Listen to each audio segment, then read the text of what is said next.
Hi, this is Ian's Truth Be Told, True Crimes, and this is part 2 of what happened to my late mum, True Crimes.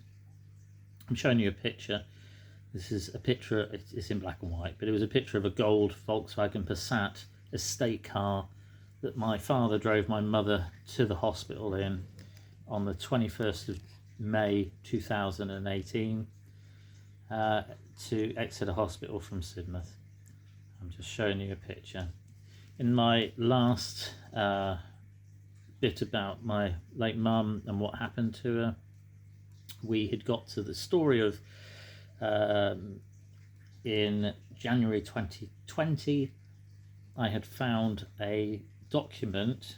I'd found a document in my mum's house whilst looking after the house whilst my father was away on holiday, and I found a document which is the coroner's witness statement, and on it had the wrong dates on, and it said that my mum had gone into hospital on the 14th of May 2018, had an operation on the 15th of May 2018, and died on the 28th of May 2018. Mum had gone in on the 21st in this car. She'd had an operation. I was told she was having an operation, though I wasn't told what the operation was. But I was told that she was having the operation on my birthday, 22nd of May. On the 23rd of May, 22nd of May, I saw her and she looked awful. She told me that she'd hurt her ankle the day before and her shin, and she looked just terrible on the 22nd on my birthday. On the 23rd, she also looked terrible. And on the 24th, she sadly passed away. And I went and said my goodbyes to my mum after I'd had a phone call from my father at 3:20 p.m. on the 24th of May, and I'd driven to Exeter Hospital, and I got there at 4:15, and I went in and my mum was dead, and I went into a side room where my dead mother was. She was definitely dead, and I don't know how long rigor mortis takes to set in, but she'd been dead for a little while because she was stiff as a board, her hands were clawed, her eyes were open, and she looked very, very angry, and she was dead. And I sat with her for 25-30 minutes, and when I left the room I was stopped by a friend who was the site manager, who stopped and spoke to me, and I couldn't hold it together, and after about 10 minutes I left, and she kindly wrote to me on Facebook Messenger to say how sorry she was to see me so upset earlier in the day, and she sent that message at 6:47 p.m. Anyway, so we're now in January 2020, and I've been looking after my father's mum's house, but my father's house whilst he's away on holiday, and I found this document which is a coroner's witness statement written by my father, signed by my father on the 1st of June 2018. This is January 2020. At that point I ordered all the hospital records. I tried to get them through the hospital, but the hospital wouldn't release them, so I hired a solicitor, and they got the hospital records for me, and they didn't start coming through until the beginning of June 2020, and the first records to come through were the hospital records from 2018, from when Mum went into hospital, and then they came through May 2020, June 2020, not May, June 2020, July 2020, August and September 2020, and the GP records, the hospital records, all Mum's medical records, her radiology records, her x-rays, her CT scans from 2016, all her medical records basically, along with the coroner's papers, the coroner's inquest, and all of that. And the evidence that I'm providing you with is the evidence that I have from then, and I've been going through this for now, we're in 2025, so I've been doing it for 4 years, coming up to the 5th year of doing this. Anyway, so here we go. So in 2020 I applied for the records and they came through. and this is from the GP records, and it's page 87 of the GP records, and it's a face smile letter, which is it's got Devon and Cornwall Constabulary written at the top here.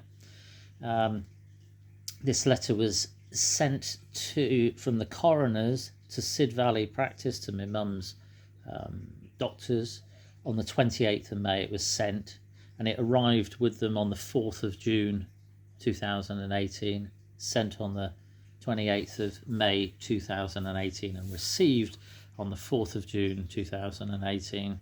And on this document, it's from the coroner's office, and it's signed by Lindsay Ainsworth, which is down here. That's the signature at the bottom. But in the letter itself, it states that the patient, which is my mum, died on the 23rd of May 2018. Sorry, there we go. I'm trying to do it. I've got a tripod. So there we go. It says 23rd of May 2018 that my mum died in the hospital, and it's signed by Lindsay Ainsworth.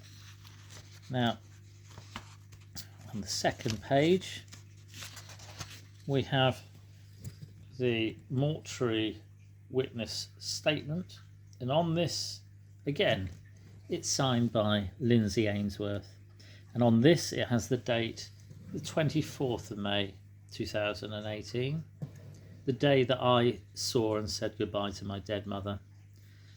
And the whole of the document, I would say, is signed and written by Lindsay Ainsworth. If you look at the letters and the spelling and the R's, let's go for. So the R's in the whole thing: doctor, this Dr. Laith, mortuary, Lindsay's name, my mum's name. All of the R's are written in the same handwriting. So to me, it would suggest that the one person who wrote the whole of this record was the person who signed it, Lindsay. She signed that letter that says that my mum died the day before, or the night before I saw her dead, and then on the 24th of May, the day that I said goodbye to my dead mum, she also signed the mortuary witness statement. And the Dr. Laith, is also on the next piece of paper.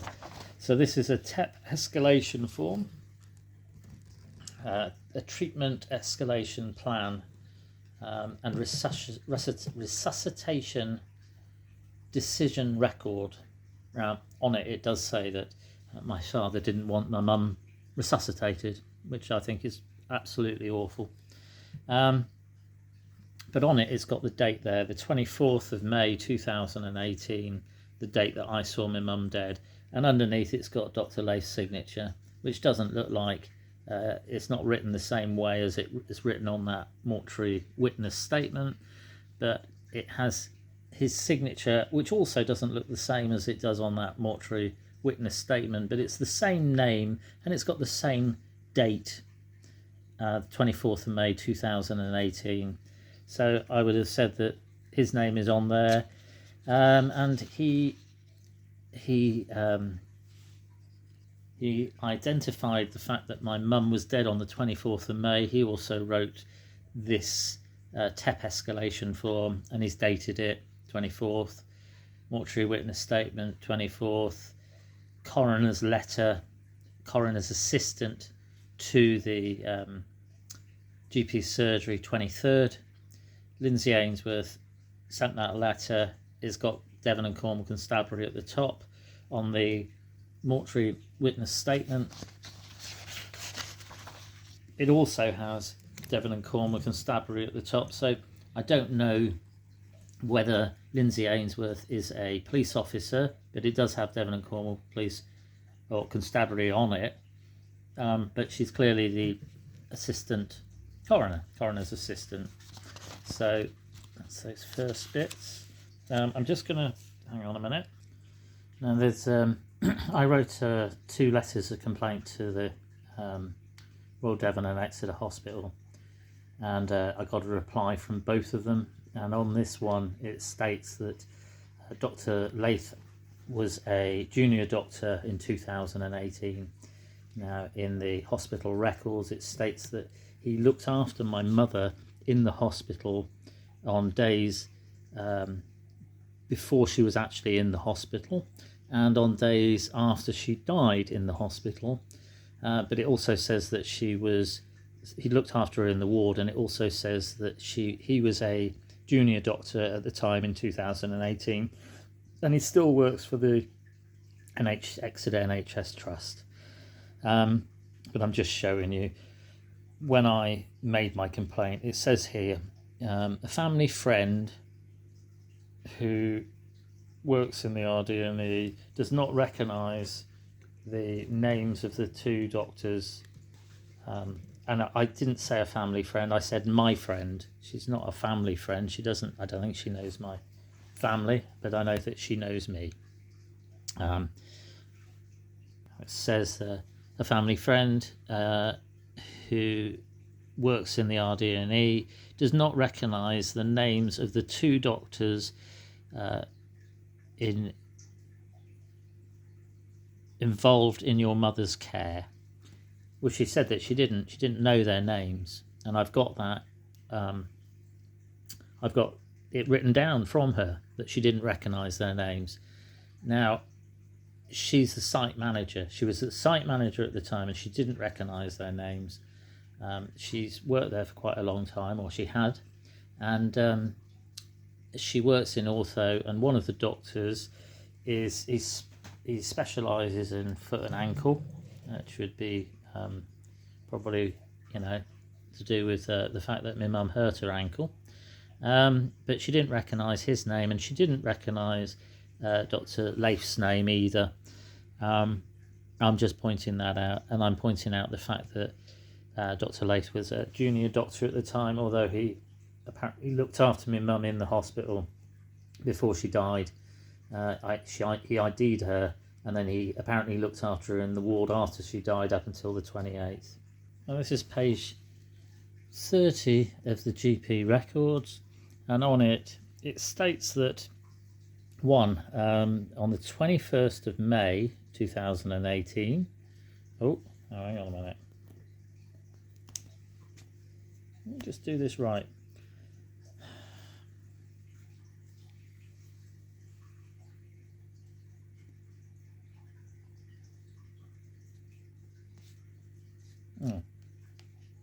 Hang on.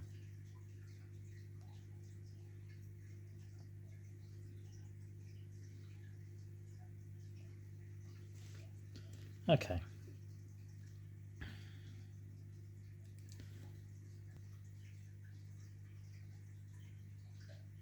Oh, bugger. So the patient's records were sent on the day that Mum died. On the 24th of May 2018, the records were sent to Wanford House Hospital. And it says there, patient summary sent for Wanford House Hospital on the 24th of May, the day that my mother died. On the 21st of May 2018, it's got a medication chart. It's got the drugs that were given to my mum in the hospital on the 21st of May 2018. Now, this is the same as the drug chart that's in the hospital records, which we will get to eventually, and that's what that says on it as well. That my mum, medication were very mild drugs for someone that would perhaps have hurt her ankle, not for someone that had had an operation. There's only one medication chart in 222 pages. There's only one medication chart, and the drugs that are on here are the drugs that are on that. And the patient summary was sent to Wanford House Hospital on that date. That's this page done. Now, when I searched my father's house, once I'd found this coroner's witness statement, I searched the house and I found this document as well, which is a letter from Lindsay Ainsworth, the coroner's assistant, who's also a police officer, I believe, or something to do with the police, because the other letters have got Devon and Cornwall Constabulary around the outside edge. And it's Lindsay Ainsworth, HM Coroner's Office, it says at the bottom. And on this letter, it's a letter to my father, and it was sent on the 31st of May 2018 to my father. And it says, thank you for the information that you've given me. If you need to amend your witness statement, tell me and draw a line through the bits that you want taking out, and then put the bits that you want putting in right where you want them putting in, put a little asterisk, and when you're happy with what you've got, sign where, send it to me and I'll review it, and then sign it where I put X's. Now this is on the 31st of May, and it was sent to my father from Lindsay Ainsworth, and then the next page is the coroner's witness statement, written and signed by my father, and it's signed where Lindsay Ainsworth has put the X's, and it's dated where she put the X's, and it's signed on the 1st of June 2018 by my father, written by my father, and it says that my mum went into hospital on the 14th, had an operation on the 15th, and died on the 28th. When I found this document at my father's house, I took it to see my brother, and I said, I found this document and it's got the wrong dates on it, and it says that mum went in 6 days before she did and died 4 days after she did, and I know that those dates are incorrect because I was there. And he said to me, I did nothing wrong, all I did was write the records. I did nothing wrong, all I did was write the records. He told me twice, he said it was Dad. Now on here it's got the hip's been crossed out and femur's been written in, and it says in here that my mum died on the 28th, 4 days after she'd actually died. And it said that she was getting worse over the last 2 weeks, but this is just all nonsense. Anyway, this is the coroner's witness statement that encouraged me to get all the hospital records and everything else. This is from the coroner's inquest, and from the coroner's court, in the coroner's court on the 31st of the 5th 2018, and it's got the coroner's name on the document, and it's got Lindsay Ainsworth's name on the document as well. Now it's the same date that she sent the letter to my father about the coroner's witness statement, which is written on the previous page, and on it, this document is signed by Lindsay Ainsworth of the coroner's office, and it states that my mum went into hospital and she died on the 28th of May 2018, even though she's already written that my mum died on the 23rd of May 2018, the 24th of May 2018, and the doctor put on the mortuary witness statement that mum died on the 24th of May 2018 as well. So she's got two different dates on it already, and now she's put in at the opening statement of the coroner's court on the 31st of May, the same date that she sent that letter to my father, that my mum died on the 28th of May 2018, and it's got the date all the way through this, 31st of May 2018. And my mum died on the 24th, and I saw her dead. People don't come back to life. It's not how these things work, unfortunately. So on the 24th of May 2018, after saying goodbye to my dead mum in the hospital and leaving the room where my mum's body was, as I left, I bumped into my friend Jo, and she was very kind to me, and she tried to talk to me in the hospital, but I was so distraught. I was just bawling my eyes out. I was so upset. And Jo kindly wrote me a message on Facebook Messenger, and she's my friend, your friend on Facebook. 24th of May 2018, 6:47 p.m. And she sent me this message to say how sorry she was to see me so upset earlier in the hospital on the 24th of May as I was leaving the room where my mum's dead body was. And she was very kind, and she sent me this message to say how sorry she was to see me so upset. And she puts on there that I'm in surgery and ortho tomorrow if I wanted to get in touch. But I didn't want to get in touch because my mum had already died, and that was that. But she was kind enough to write to me on the 24th of May to say how sorry she was to see me so upset in the hospital earlier. Mum died on the 24th of May 2018. The coroner's assistant says that she died on the 23rd, the night before. The coroner's assistant also says that she died on the 24th of May 2018, as it's shown on the coroner's the mortuary witness statement. Dr. Lath also said that Mum died on the 24th of May 2018, and in his TEP escalation form he's also got the 24th written on that as well. And it was the day that I saw my mum dead and said goodbye to my dead mum.